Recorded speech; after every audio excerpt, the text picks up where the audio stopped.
Hello everybody and welcome to the Drydock episode 227. This week, in accordance with our catch-up policy, the questions are taken from guides 268 and 269 on HMS Erin and IJN Shokaku, and the accompanying Wednesday videos on the Battle of the Philippine Sea, What If Admiral Lee had headed west, and Operation Torch. So, let's begin.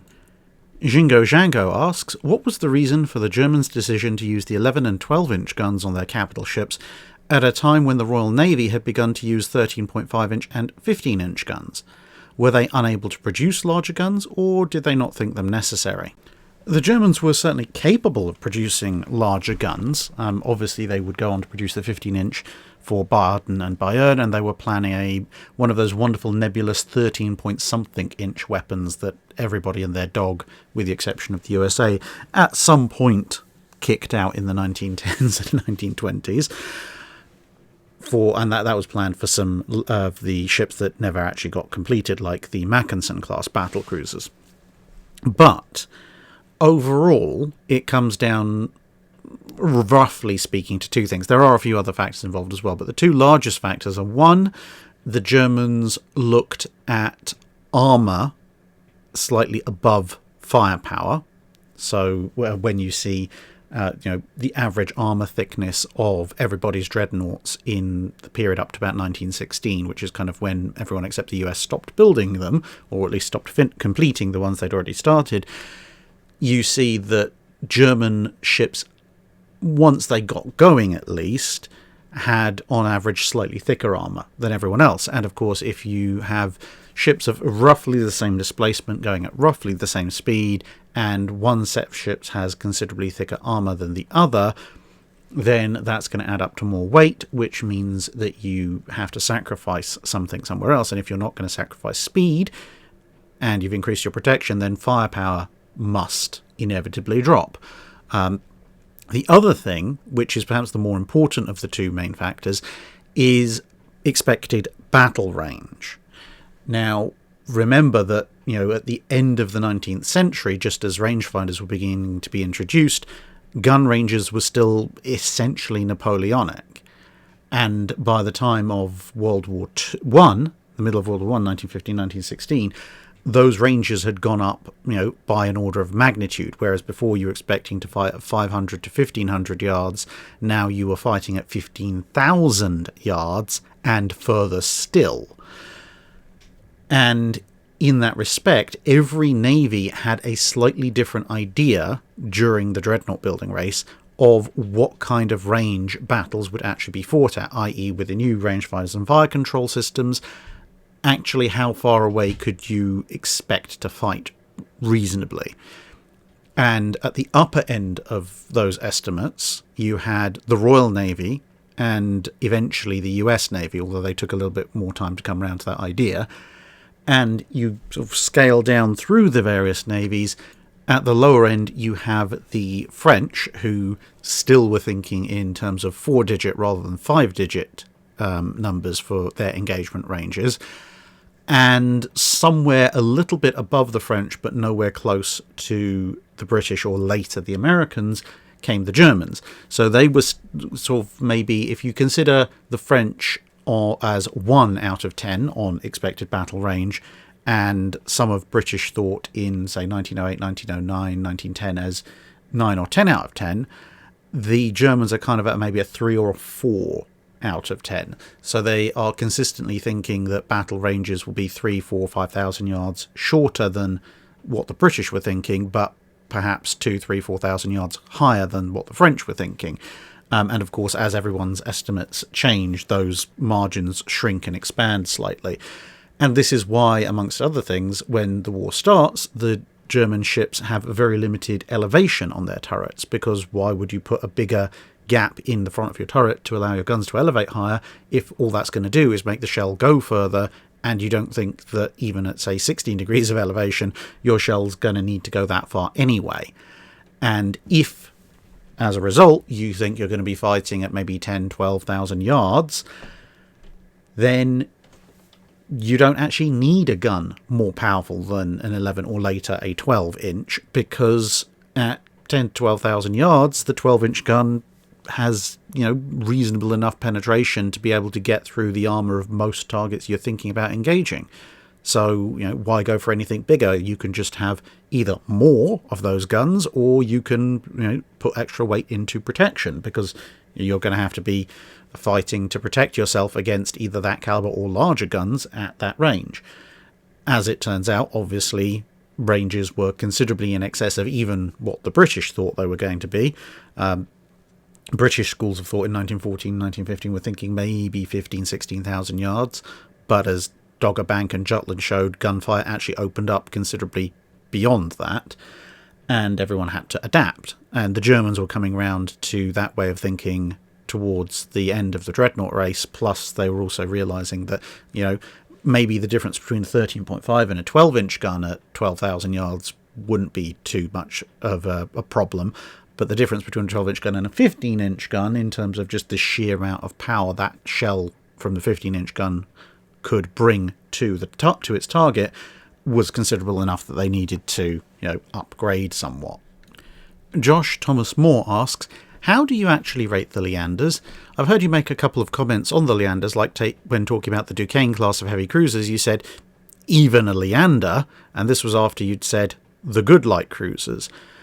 I know they weren't the best light cruisers, and they weren't going to win a battle against something like a Town or a Cleveland, but they seem to have been fairly capable ships, and they did seem to get some decent success in the Mediterranean. Overall, for what they are, I think the Leander's a pretty decent ship.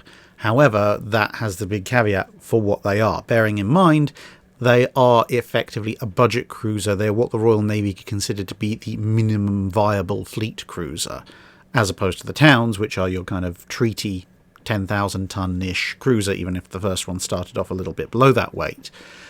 They don't have as many guns, they're not as well protected, etc., etc., etc., as the full-size treaty cruisers. And so, like you said, if you put them up against a Town or Cleveland or an original flavour Megami, you wouldn't necessarily expect a Leander to be walking away from that.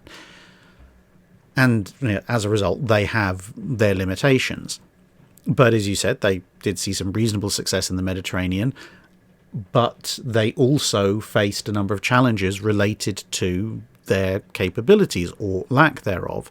So when it came a time to engage Italian cruisers, for example, normally speaking, when you had a relatively high concentration of Leanders and the odd Arethusa and Dido, etc., with maybe a Town or two present in Royal Navy cruiser squadrons in the Mediterranean, when they came across anything that wasn't an early to mid-model condottieri, usually the Royal Navy cruisers ended up having to fall back somewhat.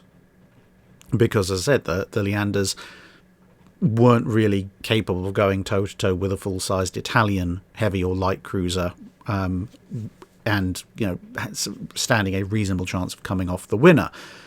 And it also has to be borne in mind that whilst the Leanders were what the Royal Navy asked for in terms of budget, they weren't necessarily the cruisers the Royal Navy wanted, because the Royal Navy wanted enough cruisers to be able to cover the world, because you had the British Empire to support. And they wanted cruisers that would obviously be compatible and comparable with potential opponents. Now, yes, there was a certain desire within the Admiralty to therefore try and limit the tonnage of cruisers to 5 to 6, maybe 7,000 tons, because that would make it easier and cheaper to build large numbers of them. But if enemy ships were going to be 10,000 tons, because that's what the treaty limit said, then ideally the Admiralty would have preferred to have 10,000 ton cruisers. The problem was they knew full well the Treasury was never going to give them enough money to build anything close to enough 10,000 ton cruisers to meet all their commitments, and also the treaty limits on overall displacement kind of put a kibosh in that, even if the government had been willing to cut loose enough funds. And so the Leanders were a compromise, as were the Arethusas. So when I was talking about that comment with the Duquesnes, what I was pointing out there is that the Leanders, being this budget, lower displacement, lesser armed vessel, were still able to bring more to the table in some aspects than a 10,000-ton ostensible heavy cruiser in the form of the Duquesnes. That was more highlighting how far the Duquesnes had fallen, rather than making a particular pejorative comment on the Leanders from just an objective context. So, yeah, when it comes to the Leanders, they're good ships for what they are, but it should be borne in mind that, all other things being equal, they do have a number of limitations on them that something like a town or a county class does not. Dr. Earnhardt asks, I found a pattern with battleships exploding as they capsize, for example Barham or Yamato, and wreck analysis of Hood indicates the forward magazine also exploded after the ship had slipped beneath the surface. Same thing with Kirishima. In the above-mentioned cases, the leading cause given is fires inside the ship spreading into the magazines, but I see this as unlikely, especially with the ships thought to have exploded underwater. The footage of Barham is also suspiciously smokeless, save for the smoke from the funnel. Torpedoes causing fires isn't unheard of, but again I see it as unlikely. Is the idea that the magazines being tipped on their side or even upside down acknowledged as a possible reason for magazines detonating? Shells falling from their places and powder bags tumbling around could, in my mind, easily cause an explosion even if said shells or bags were underwater. I haven't seen such a theory ever being given, whilst I seem to see it as obvious myself. Am I alone in this? I think there's a few possible reasons which, saying fires aboard as a general thing probably is vastly and, oversimplifying things to too much, but there are quite a lot of different possible causes. I mean, partly it depends on how the shells and charges are stored, because some will be less vulnerable to tipping over and exploding than others. If they're, what kind of cases are the charges stored in, how many charges are out of the cases, and so on and so forth. Broadly speaking, shells shouldn't explode when they're tipped over. The fuses, need a fair old whack, assuming that they're even live at the time and inserted into the shells, neither of which is necessarily guaranteed.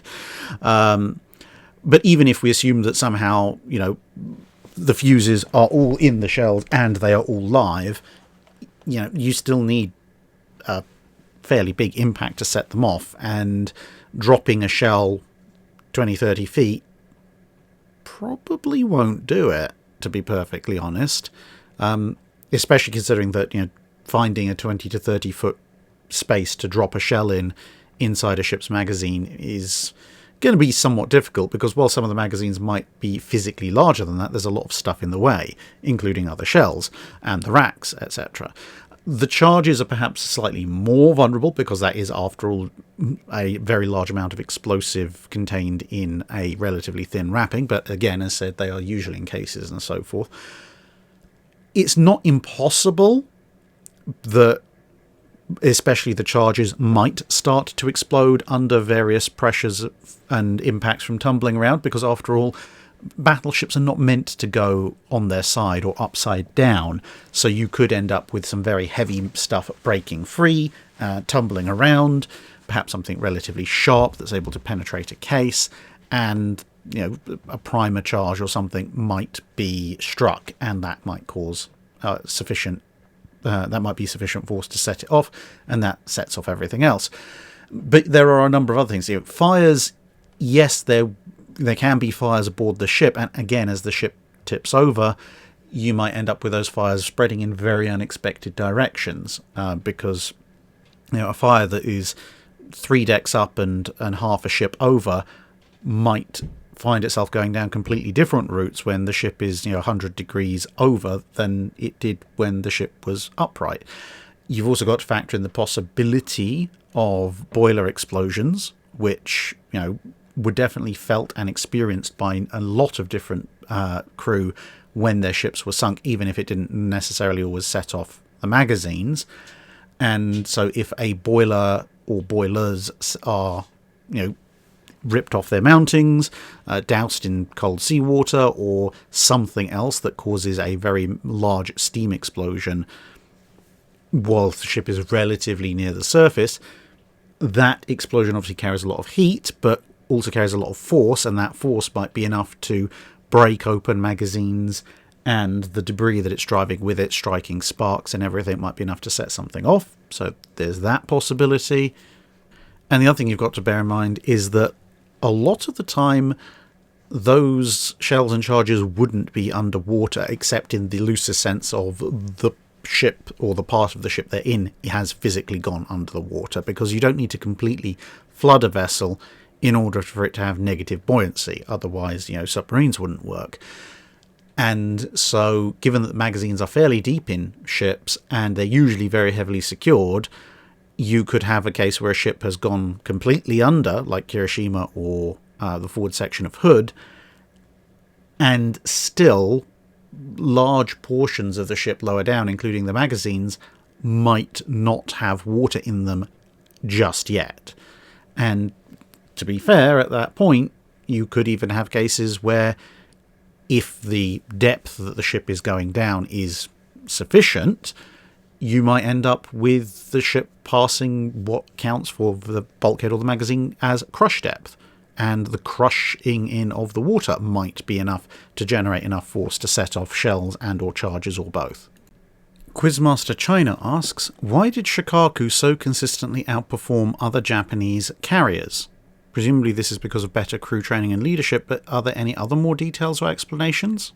Now, assuming that she did, and I must confess I haven't read deep enough into the exact comparative performance reports of every single carrier in the World War II Japanese Navy in order to make an assertion that Shokaku definitively did better than everyone else in the fleet, but assuming for a moment that she did, there is a potential route to explain why this would be the case.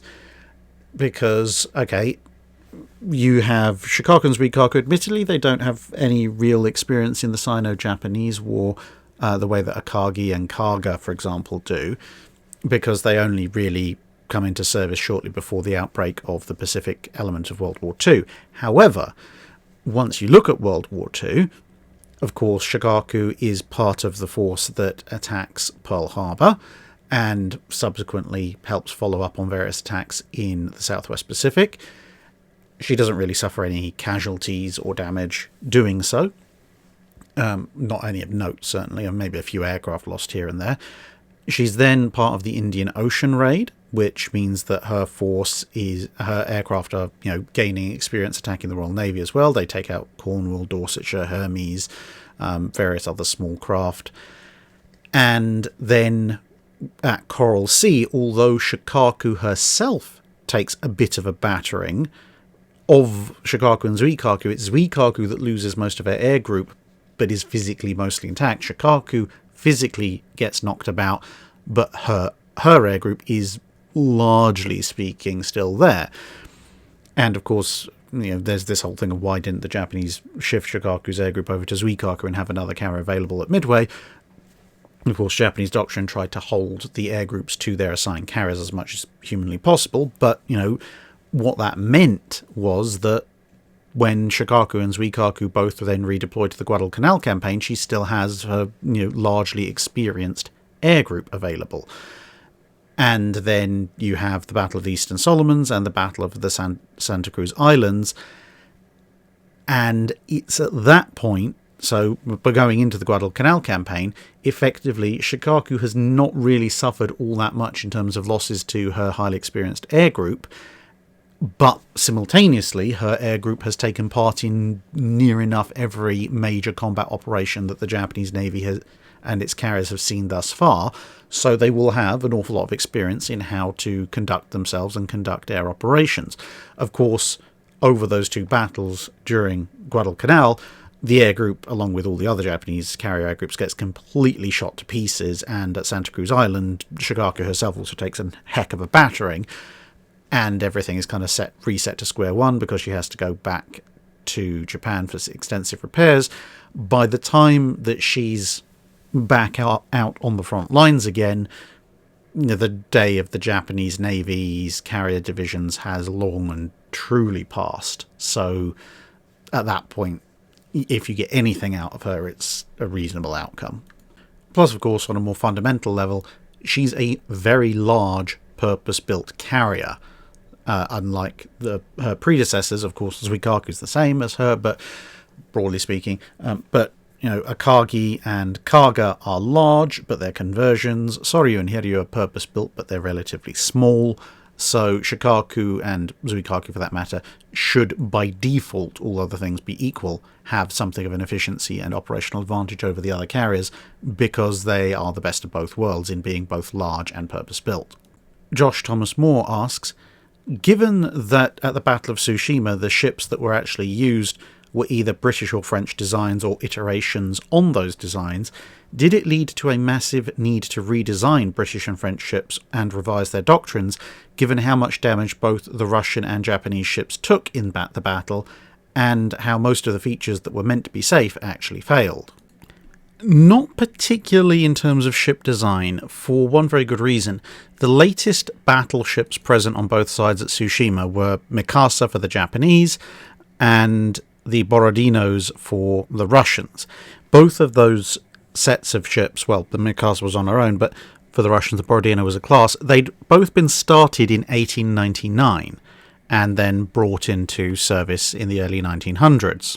Now, for the British, Mikasa was derived from the Formidable class, and since then, between the time of the Formidable class and Battle of Tsushima, the British had already laid down and commissioned the London class, laid down and mostly commissioned the Duncan class, and laid down, although not quite commissioned, all of the King Edward VII class. In fact, the second King Edward VII class ship to commission did so during the month of the Battle of Tsushima. So there'd been quite a step change in British ship design already, in that the King Edward VIIs were starting on the path towards the semi-dreadnoughts. They had some 9.2-inch guns, whereas previously everybody had been using 6-inch secondaries. And, of course, the Lord Nelsons, which were full-on semi-dreadnoughts with their 10 9.2-inch guns, they were actually laid down the month that the Battle of Tsushima took place. And with the French, although they had a slightly longer design cycle, the ship that they'd laid down in 1899 and had commissioned the previous year at the time of Tsushima was Suffren. They wouldn't actually commission any ships in 1905 or even 1906, but they did have République, Patrie and the Liberté class all well under construction at the time of Tsushima. The Dantons were a couple of years further down the line.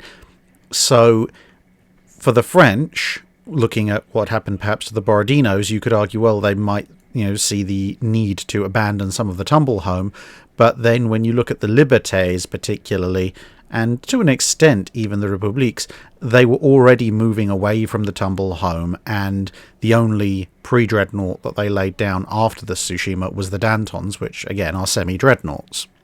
Although the fact that the majority of the Japanese fleet was British design and the majority of the Russian fleet that wasn't native built was French influenced or French designed, did lead to a little bit of a Jeremy Clarkson smug-face moment amongst a lot of British officers. Doctrine, however, is a little different. Already fleet doctrine was evolving compared to, the turn of the century with increasing range and everything. But what Tsushima had done was it validated the idea that you would actually be engaging at considerably beyond the old Nelsonic ranges, and you could expect a decisive outcome at those ranges. But broadly speaking, in terms of, as I said, ship design in Britain and France had moved on quite considerably from the designs that were the root of the ships that fought at Tsushima. Stephen Rickstrew asks, the Whitehead torpedo, I've just got to know, was the Oskarborg fortress equipped with the cable type or some other variety? And what was its developmental history and early adoption by various navies?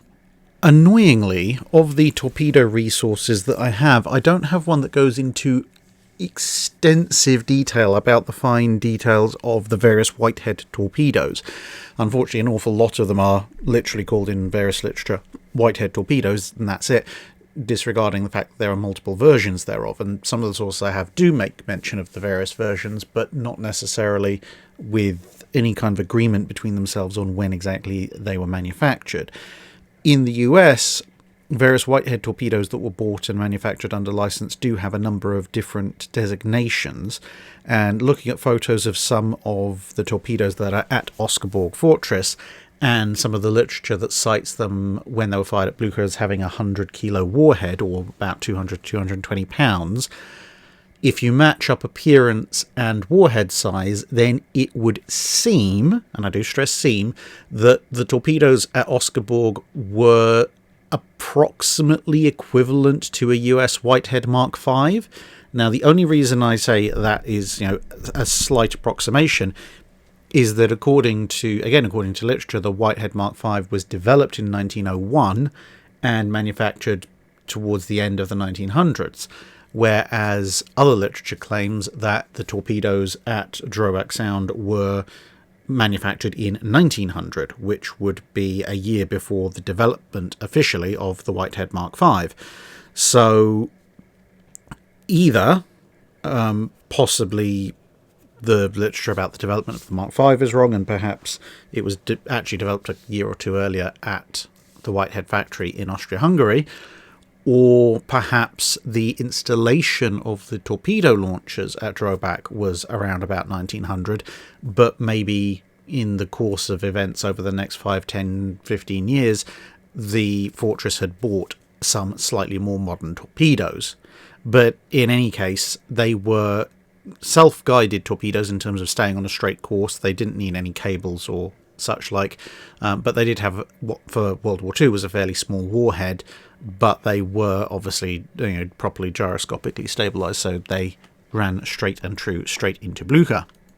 Dial Explorer asks, what would have been the effect of French ships then refitted in the US or the UK on World War II if they joined the Free French Navy, such as Richelieu, Jean Bart, Dunkirk, Strasbourg, Algerie, and other light cruisers, contre-torpilliers, etc.?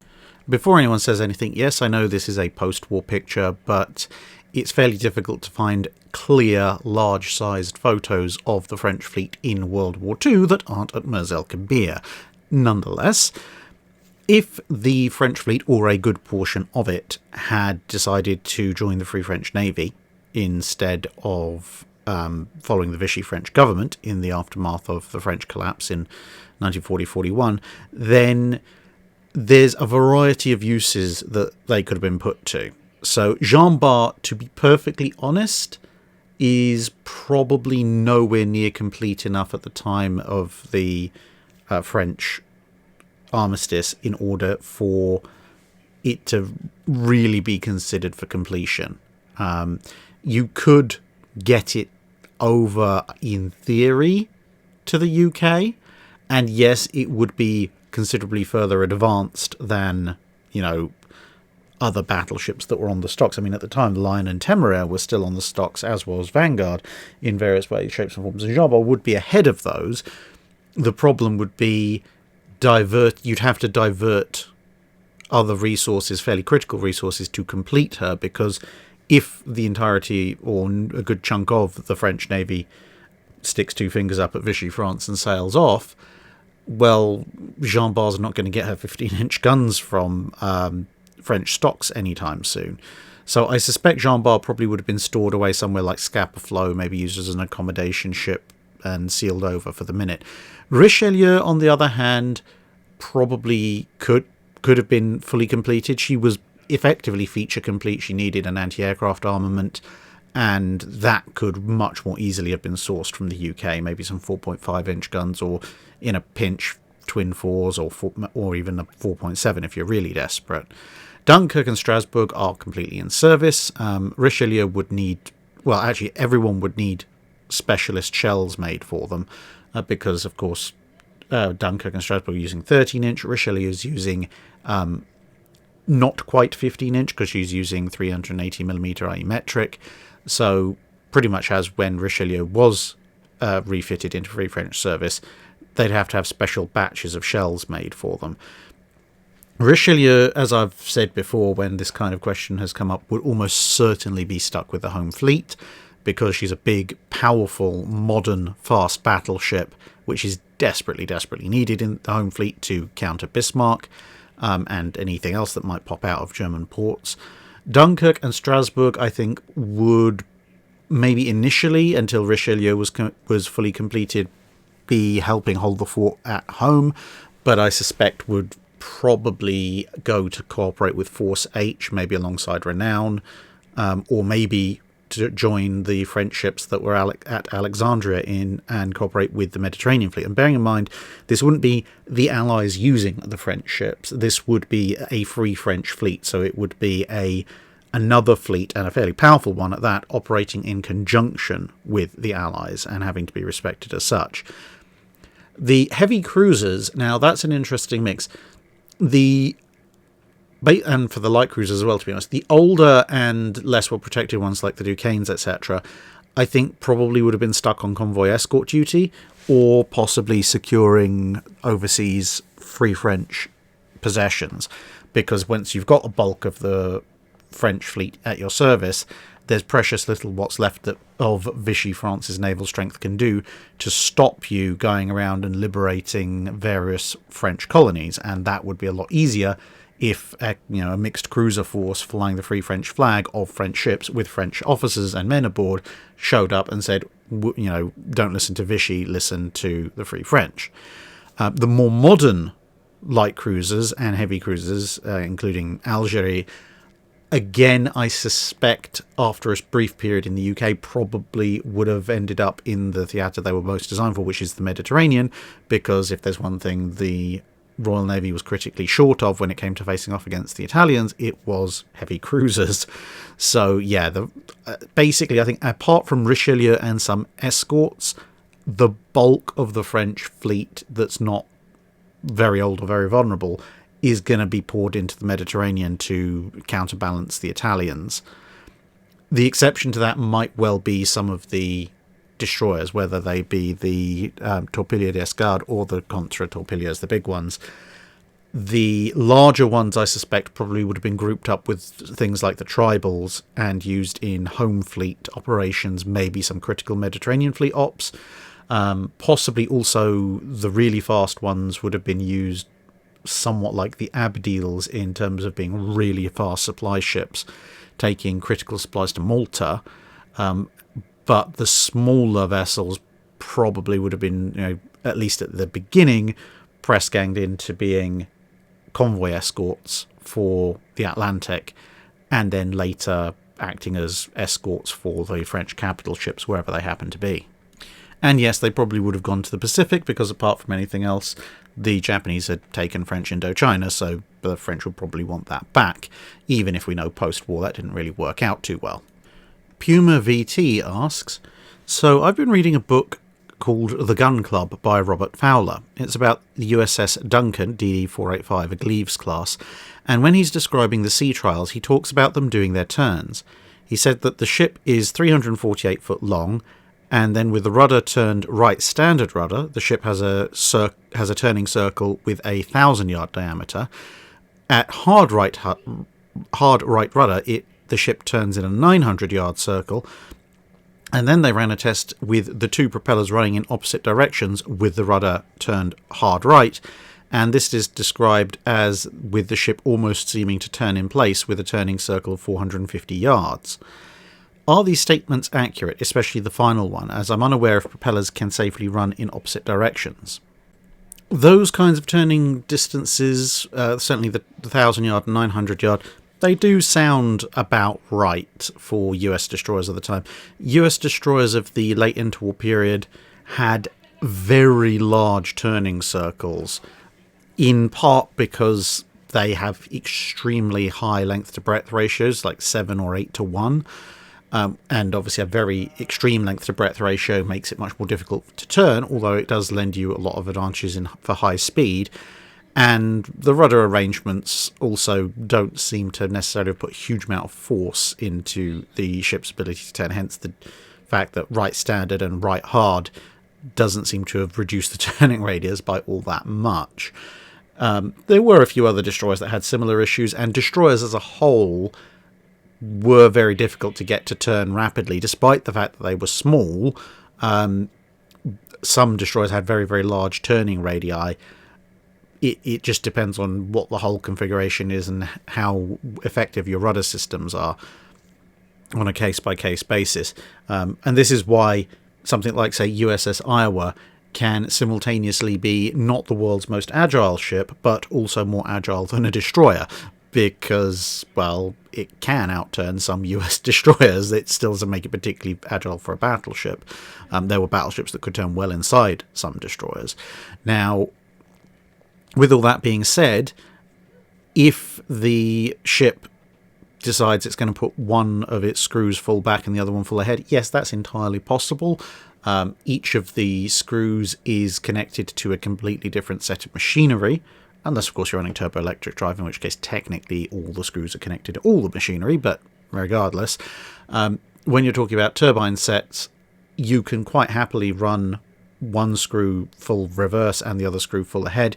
Of course, you would have to wind down the speed of the screw that you wanted to put full into full reverse, and then depending on your setup, you would probably have to declutch it and switch over to reverse, or you might just switch to a different set of turbines. Again, depends on the ship's machinery in question. If you go on down to HMS Belfast, look in the engine room, you'll find there is actually a full clutch setup to switch over to reverse gears, but obviously this isn't HMS Belfast.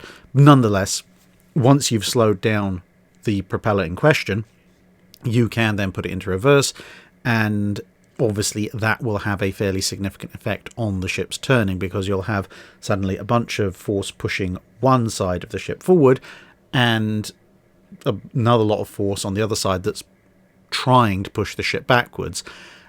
How effective that is in trying to steer the ship depends partly on the amount of force being exerted relative to the mass of the ship, and partly on where those propellers actually are. If they're very close to the center line of the ship, then running one in ahead, one in reverse is really not going to do that much.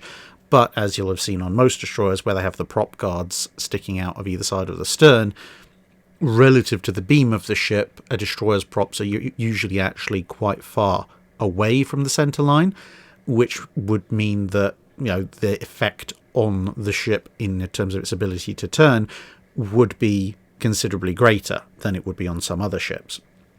So yeah, it's entirely believable that you could significantly reduce your turning radius if you put your inboard prop, if you like, i.e. the one that's on the inside of the turn, into full reverse whilst also using your rudder, because it was possible, at least in sea conditions that weren't completely abysmal, to steer a ship using engines only, i.e. with one prop going faster or slower, or even in reverse. And although it wasn't easy, it could be done. Reichspear Minister asks, regarding my question about carrier conversions, what are, in your opinion, the 5 worst carrier conversions up to 1924, and how-why have they made it onto the list? Okay, so leading off is this iteration of HMS Furious. Now, the previous iteration, where she had an 18-inch gun on the back, wasn't quite as bad, because initially she was only expected to launch aircraft, and it was fairly obvious after initial test flights trying to land by slipping around the superstructure that, that wasn't really going to be safe. So as a kind of a launching platform only, she's not the best, but she's certainly not the worst.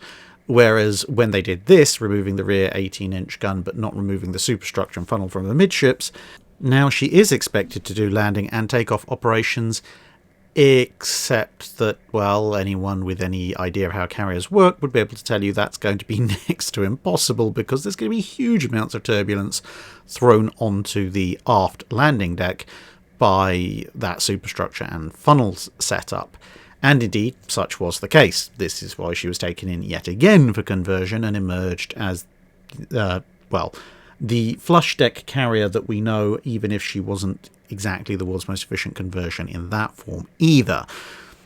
Another one on the list would be HMS Vindictive. She started out life as a Hawkins-class cruiser, and she was actually converted in pretty much the same way as Furious here, with a fore and aft flight area, and had very similar issues. And to give you some idea of just how restrictive and poor as a carrier setup this kind of thing is, where you just stick a fore and aft flight deck with some runners around and pre-existing central superstructure, if you compare the size of a Hawkins-class cruiser, particularly Vindictive, to a Cleveland-class light cruiser of the 1930s, they're actually to within a couple of feet of each other, almost identical for length and beam.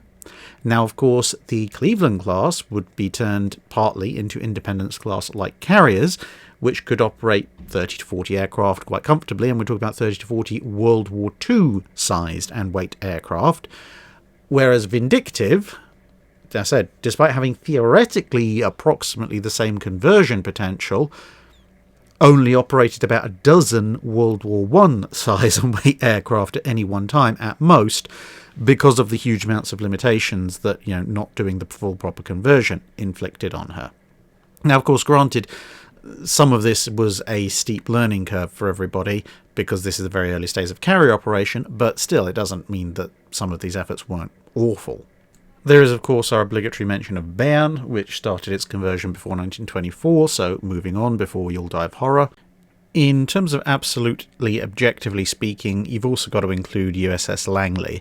Now, again, she's an early prototype, in fact the first prototype carrier that the US has, so you can't necessarily hold up and say these designers didn't know what they were doing. Well, in fact, you can say that, but not in the pejorative way. They literally didn't know what they were doing. They'd never built a carrier before.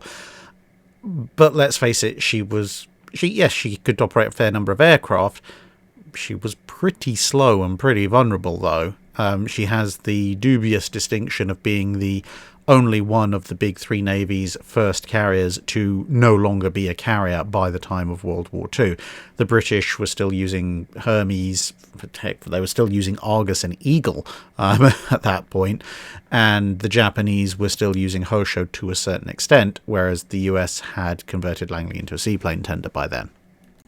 And then to round it off, I'll probably mention Fleet 1 carrier conversion that fortunately didn't take place but very nearly did, which was the idea to mount 18 triple torpedo tube launchers to HMS Eagle and turn her into some kind of nightmarish carrier by day, massive floating torpedo battery by night. And yes, this was Admiral Beatty's idea of essentially sending a converted, relatively slow battleship that had been turned into an aircraft carrier that was now also, the repository for half the Royal Navy's torpedo ordnance during the night when she couldn't operate her aircraft, to instead try and infiltrate enemy cruiser squadrons and torpedo them from within, because that was going to work. Colin Williams asks, who would win in a drag race between USS Iowa and USS Lexington in her battle cruiser configuration? Now, he does go on to suggest perhaps removing armour from Iowa so she's as protected as Lexington, or having Lexington's machinery replaced with Iowa-class machinery. However, fundamentally, both ships were targeted for about 33 knots top speed, although we know that the Iowas could exceed that, and the Lexingtons probably would have been able to as well. But in a drag race between the ships fresh out of the dockyard, I suspect, personally, that whilst Iowa has more power and probably has just an absolute speed advantage, especially if you start doing things like lightening the ship, in the long term, if you're talking about drag race off the finish line over a fixed distance that's relatively speaking short, I think Lexington would probably actually win, mainly from the basis that, assuming that they're both running at cruising speeds, Iowa, being a slightly more conventional turbine-driven vessel, would have to ramp up the pressure in her boilers and continue ramping that up all the way through the speed regimen. And we all know by now, hopefully, what the acceleration curve of a conventional turbine-powered ship looks like. It can get fairly quick through the middle region, but once you hit sort of 28, 29 knots, it takes a considerable amount of time to work up from there to, say, 33 knots or more. Whereas with the Lexingtons, because they run on turbo-electric drive in their original configuration, the Lexingtons, in theory, could have all their boilers lit off and running at absolute maximum power whilst she's idling either on the start line stationary or at cruise speed. And then when it's time to accelerate, she can just feed more and more power via the turbo-electric drive into the screws, and it effectively just has a power advantage over Iowa over the short sprint. It would be basically like if you were trying to do a more conventional land-based drag race with somebody where you were just sitting there perhaps with a bit more power under your hood, but you were just sitting there with your engine idling, and then when the flag goes down, you put your foot on the accelerator, versus the guy next to you who maybe has a slight power disadvantage in terms of overall horsepower, but he's revving his engine and has it set right on the sweet spot, ready to drop the clutch as soon as that flag goes down. So yeah, you might overhaul him and outspeed him over the long distance, but in the short term drag race, he's probably going to get a good solid lead on you. Matt Blom asks, during the Second World War, how did the US Navy and Coast Guard coordinate on coastal and convoy defence? Did they have a joint office for coordination, or how were responsibilities determined for each service? So, as far as I am aware, there are several different layers of operation when it comes to the US Coast Guard and the US Navy in the Second World War. You have US Coast Guard personnel who were serving in active roles within the Navy. They may command ships, and they are still Coast Guard personnel, but they would be directly integrated into the Navy chain of command. So landing craft, for instance, were quite often crewed, at least partially, if not wholly, by Coast Guard personnel, but they're still, USS, LST, whatever, and they're receiving their orders directly from the Navy, so there's no need to go via Coast Guard command in that case. You've then got Coast Guard vessels, which, like this one you can see here, which was used to patrol up and down the US coast, and as you can see are armed, and those would receive briefings and information from the US Navy, the same as any other convoy or coastal defence platform would do, and that's because, unlike, say, the RNLI in the UK, the US Coast Guard is a fully integrated branch of the US military. These days, there's actually, I believe, a law in place that says specifically that the Coast Guard, by law, becomes a department of the Navy in times of war. That wasn't the case in World War II, but for all intents and purposes, it effectively was. At least, again, as far as I'm aware. And when it came to determining who was responsible for what, at least when you're talking about, US CGC vessels like this one, the Icarus, again, to my knowledge, it was a case of the US Navy, along with the US Coast Guard, the US Air Force, and everybody else who was concerned with coastal or convoy defence, sitting down as a collective whole and saying, right, who's either available in the early part of the war, and then later on who is suitable for these particular roles. So obviously, initially, Coast Guard cutters were best suited for coastal defence roles, and coastal convoy escort and US Navy destroyers were better suited for long-distance escort work. But as the war went on, obviously the US Navy would receive destroyer escorts, which were closer to Coast Guard cutters and, in some cases, than they were to a Fletcher class. And simultaneously, the Coast Guard received command of various destroyer escorts. So at that point, they're basically doing the same job, and it would come down to, these are the resources that are available, these are the resources that are being assigned, and then those orders would be issued, and once those ships were in those formations, they would take orders locally. So if you had some US Coast Guard manned vessels, as well as some US Navy manned vessels, and they were running escort on the convoy, then whoever the local commander is would issue commands to all the ships in question, that you wouldn't have a separated command structure. But as I say, this is to the best of my knowledge, so if anybody who is a specialist in US Coast Guard history and happens to know more about how the Coast Guard worked with or within the Navy during World War II, please feel free to chime in the comments below. Vokir asks, what ships were part of the US Navy's neutrality patrols in the North Atlantic at the time of Bismarck's breakout, and is there any truth to the rumour that US forces were permitted to engage Bismarck if they came across it? It's difficult to tell precisely. We know the list of ships that were assigned to the US neutrality patrols generally, which is quite extensive and includes a number of battleships, including USS Texas and Arkansas. But in terms of exactly which ships were out on patrol during May 1941, when Bismarck was on her way through the Atlantic, that is a little bit more difficult because, amongst other things, the admiral in charge of the operations insisted on burning all copies of the documents for a particular operation once that operation had been completed, which leaves a big hole in archival material. We can reconstruct things partially based on things like, ships' logs and other reports that weren't under the direct control of Admiral Bristol, but it remains a somewhat sketchy and incomplete science. For example, we know that this ship that you can see, USCGC Modoc, was vaguely involved because she was on the Greenland Ice Patrol, or the International Ice Patrol, which was something that, was technically being maintained by the US, but it was basically being used as a proxy to have US ships patrolling part of the Atlantic. And Modoc initially, during an early part of Bismarck's voyage, actually got close enough that stray rounds from Bismarck shooting at aircraft came rather close to hitting her. Now, as far as if US forces were permitted to engage Bismarck if they came across it, well, obviously something like poor old Modoc here is not really going to do all that much to a German battleship. There are some reports or rumours I've seen online of Task Force 2, which was part of the US Neutrality Patrol at the time, which was the carrier USS Wasp, the cruiser USS Quincy, and the destroyers Livermore and Kearney. Now, they were out on neutrality patrols off of the US East Coast during the time that Bismarck was at sea, and as I said, some people have claimed that if Bismarck was sighted by Task Force 2, they were authorised to engage and sink it.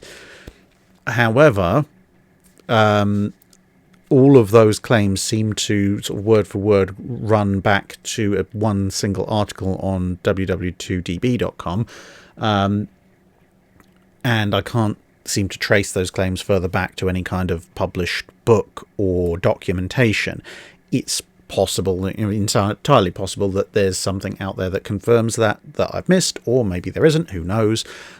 If anyone else has done further digging into what exactly Task Force 2 was or wasn't ordered to do, and if those records have survived at all, then again, please let us know in the comments below. But currently, on the basis of the information I can find, I couldn't say for sure one way or the other if that was authorised. Although at the moment I would tend to lean towards not, purely on the basis that if the stated start and end points of Task Force 2's voyages around that period are accurate, and obviously that is an if, considering they were supposed to be a neutrality patrol, so if they were going out of their way to find Bismarck, there would be a very good reason to cover that up. But if their points of origin, points of destination and sailing dates are accurate, then they're not actually really anywhere near Bismarck, apart from just being somewhere in the North Atlantic at the same time. Sebastian asks, why is it that no one can agree what USS Arizona's colour scheme was on December 7th? I went to the memorial last year and they mentioned no one knows for sure how she was painted during the attack. I looked online and there's a few different examples of how she might have looked, and they're mostly similar, but they're not exactly the same. How is it that we don't know definitively? In part because no one took any colour photos of Pearl Harbor in the immediate aftermath of the attack or immediately before the attack. Obviously there is some film footage of the salvage work going on, but for obvious reasons they weren't really focusing all that much on Arizona, and there's a lot of photography of Arizona at the time, but it is more to do with it's all black and white basically. And this is where the problem comes in, because what we know is two initially seemingly somewhat contradictory things. We have records of materials used and orders issued a few months before Arizona was destroyed, ordering her to be painted in the MS1 paint scheme, which is quite a dark paint scheme. Then the additional problem we have is that the survivors of Arizona, when they were asked about this, specifically said that they had been told, and some of them had actually been part of the detail assigned to repainting the ship into a sea blue colour, which is a much lighter colour. And then we have photos from the immediate aftermath of the attack, like this one, where we run into further issues, because whether the ship was in the sea blue camo scheme or if it was still in MS1, it should have at most 2 shades of grey. and then some sort of very pale grey or white right up top, which you can see there on the mainmast. But the problem is, if you look at this photo, or indeed any number of other photos that were taken of Arizona from during this period before her turrets were removed, you can kind of see the problem, because the superstructure and the lower part of the mainmast there are very, very dark. But the barbettes and the turret face in this particular photo are clearly not the same shade, because they're reflecting light in a completely different way. And, we've got the mainmast there. Those are tubular as much as the barbettes are, so we know it's not just a trick of the light.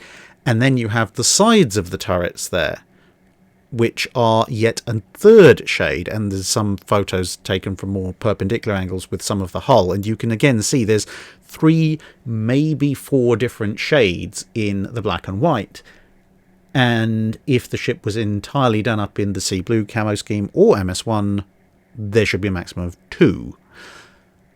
And so this has caused a lot of debate and argument over time, because a lot of the photos will show only part of the ship, or the ship from specific angles, which hides other elements of it. And so it can be very difficult to try and work this out. I mean, there's a whole subset argument over what colour her turret roofs were painted as well. That's a separate thing entirely, to a certain degree, as compared to what her overall camo scheme was. Now, the closest I've been able to find to some kind of resolution to the matter is actually that the answer is neither. And that's based largely on some information from a gentleman that he put online very kindly, and he had previously served as the secretary to the US Arizona Survivors Association. In more recent periods, they're now disbanded. But one of the things that he noted from collating reports from various survivors was that the ship was originally in the dark grey MS1 scheme, as late as November, but the ship was in the process of being repainted to the sea blue colour at the time the Pearl Harbor attack took place. Now, exactly how far along that paint scheme had come depends on which survivor you ask. However, it's pretty much universally agreed that they had not finished the paint scheme. So that, I think, is probably the answer. On the day that she was destroyed, Arizona was kind of a halfway house hybrid between the MS1 paint scheme and the newer sea blue scheme, with the superstructure, most of the survivors agreeing, having not been repainted. So in this photo, for example, that area that's very dark, almost black, would be the dark grey MS1, and then elements of some of the lighter colours that we can see would be the extent of some of the sea blue, which is maybe on the barbettes and so forth, and possibly the hull. So the most likely explanation for Arizona's colour scheme is that she's actually a unique hybrid on the day, but exactly how far around they'd gotten, who knows. You might be able to get some kind of resolution to that if you collated every single photo of Arizona in the immediate aftermath of Pearl Harbor, and maybe even the film that was taken, obviously, of her exploding, and cross-checked all the colour gradations, etc. You might be able to arrive to some solution, but that would be a fairly significant project. The only thing that can be said is that any depiction of her purely in MS1 or purely in sea blue is probably wrong. The Rogue Chief asks, how did Age of Sail press gangs work? Were a group of characters just given carte blanche to pick up whoever they saw fit to crew a ship, and perhaps a cash bonus for each person they volunteered for the service? So the myth of the press gang in common parlance is pretty much that. It's a myth. That's not to say the press gangs weren't unpleasant people you probably didn't want to run into if you didn't fancy a long stint in Her Majesty's Navy, but the idea that you might sometimes get from propaganda at the time from various countries and from more modern writings of this gang of rough and tough sailors just rampaging through the country, knocking people out and dragging them off to the ship, whoever they happen to be, that is fairly incorrect. The press gang basically operated on 3 levels. So the first, more general level was that they had the right to go out and impress into service people of particular qualifications. So basically, if you had maritime experience, which generally meant, people near the coast, then in theory, in times of need, a press gang could show up and say, right, you're in the Navy. But even then, there was a slight graduation to that, because the first thing they would turn up and do is say, we need people in the Navy. Would you like to volunteer? And obviously, you may not get a choice about the matter, but if you volunteered at the time, then you got some bonuses. And if you didn't volunteer, well, there was a relatively high chance they would just put you into the Navy anyway. Now, you might think, well, in that case, why wouldn't you volunteer if you were given the choice by the press gang? Well, for one thing, you might not want to go in the Navy, and you might be bargaining on the small percentage chance that if you say no, they might leave you alone. But also, there were a number of other factors which might lead you to forego the financial benefits of volunteering and perhaps force them to drag you off. One of which, given the relatively high rate of desertion there was in pretty much all navies at the time, was that if you were a pressed man and you deserted and they caught you, they would just put you back on the ship. If you were a volunteer and you deserted and they caught you, they'd execute you. So thinking long term, if you thought you had a reasonable chance of jumping ship 4 to 6 weeks or so down the line, maybe a couple of months in, you'd want to actually be a pressed man, because then they wouldn't kill you if they found you again, which, is beneficial for long-term life expectancy. Then you had the so that's how they were supposed to work. And even for people that they were supposed to be targeting, then you could get certain exemptions. And as long as you kept that exemption on you at all times, if the press gang showed up, you could say, sorry, look, I have this document. You could be a young apprentice, for example, and say, look, I cannot be impressed. And then they would theoretically have to leave you alone. The second level at which things operated was the fact that, obviously, if you were a skilled sailor or someone with maritime experience, you knew you were vulnerable to being impressed. And so when the press gang showed up, you would usually have some kind of plan to avoid being impressed in some way, shape or form. And a number of these schemes could be relatively successful. For example, Royal Navy ships could impress men from merchant vessels that were inbound to the UK. They weren't allowed to impress men from merchant vessels that were leaving the UK.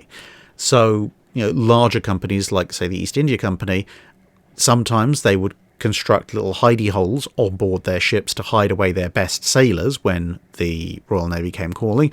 Or another thing that was tried several times, at least as far as records go, was for a ship to coordinate its sailing out with reports of another ship from the same company being reported as heading back in. And then they would meet up at sea, and basically anyone that the company valued as a sailor would be transferred to the outgoing ship, and then the incoming ship would take aboard from the outgoing vessel a bunch of people who, either weren't particularly reliable or had been promised, just help us with this little scheme of ours. You'll only be out at sea for a few days. And then those would effectively be the expendable meat shields should the Royal Navy stop the inbound ship. And in those circumstances, obviously, the number of people of experienced mariners available would drop off quite dramatically, at which point the Navy might then take anyone they even suspected of having some kind of maritime connection. So this is where landsmen would get pressed sometimes. Also, at this kind of second level, later on in the period that the press gang operated, you'd also have prisoners being told, well, you might be sentenced to 6 years in prison, or you might, serve your sentence out by joining the Navy, do the country some good. And so this is where you start to get kind of levels of people who aren't particularly skilled. And then the final stage is if the Navy declares what's called a hot press, which basically means if you have at least 3 limbs and are not totally insane, you are now being dragged off onto the ship. And even your exemptions wouldn't save you at that point. So this was kind of like press the red button for emergencies. That was relatively rare, and even then, for obvious reasons, both because it was a very unpopular thing and because, well, distance to ship is quite important in these kind of things where you've got involuntary recruited people being hauled along. When those kind of things occurred, they would again tend to be confined to the areas around the naval bases. So if you lived, I don't know, in the middle of Yorkshire or, North Surrey or somewhere like that, you were probably practically immune to press gangs. But if you lived on the coast, well, have fun with that. And that brings us to the end of this week's Drydock. Thank you very much once again for listening, and we will see you again in another video. Bye.